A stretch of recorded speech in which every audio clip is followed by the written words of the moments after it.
question. So we're going to flip over the first card in our reading, and we have the Emperor. The Emperor it represents a question. In this case, the Emperor represents maturity, maybe control, or a question about dominance or control.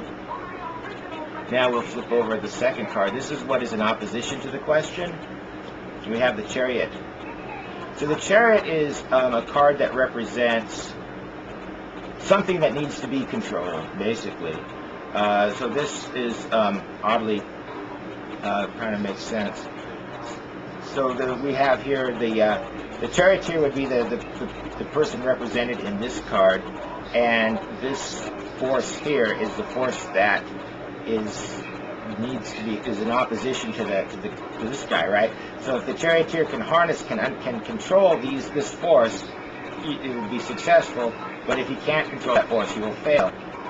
So this is what is crossing our question. And now we'll flip over the third card. The third card represents the position that is visible as far as the question goes, and we have a card that represents a defensive posture, a cautious approach, perhaps. Now we're going to flip over this card. This card is going to represent the unseen, or the invisible part of our question. And what we have here is the Queen of Swords.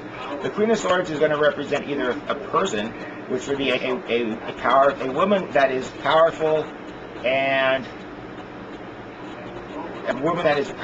intelligent, or it could represent the feminine side of power and intelligence, or it could represent, if it doesn't represent an actual person,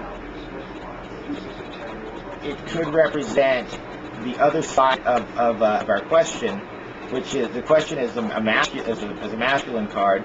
The part of the question that we're not seeing is perhaps the feminine side, or perhaps there's another person involved that is female, that represents female power and female intelligence. The interesting thing about this card is that the Queen of Swords is a powerful woman, yet she has a broken katana, and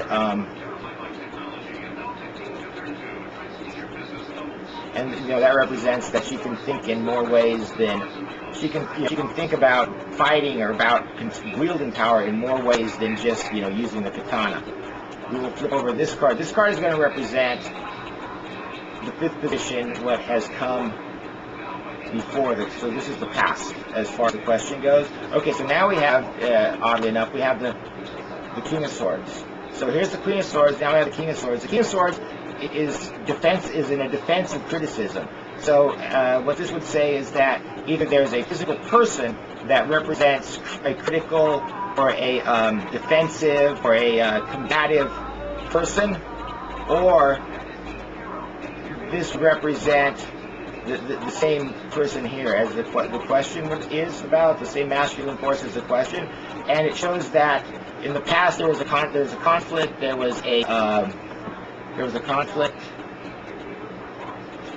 was some sort of criticism that needed to be handled in a certain way. It's very interesting that we have a polarity there between these two cards, and we also have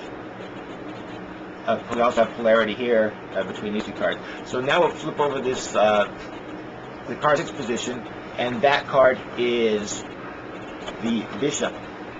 Okay, so the Bishop in the position of the future is not a very good card for this position. It's really hard to tell a lot from this card. This card means saints and sims. It means spirituality. It means teaching. It means learning from something. I'm not exactly clear how it would fit in with this. This could, instead of being a relationship of love, it could be a relationship of tutelage or something like that.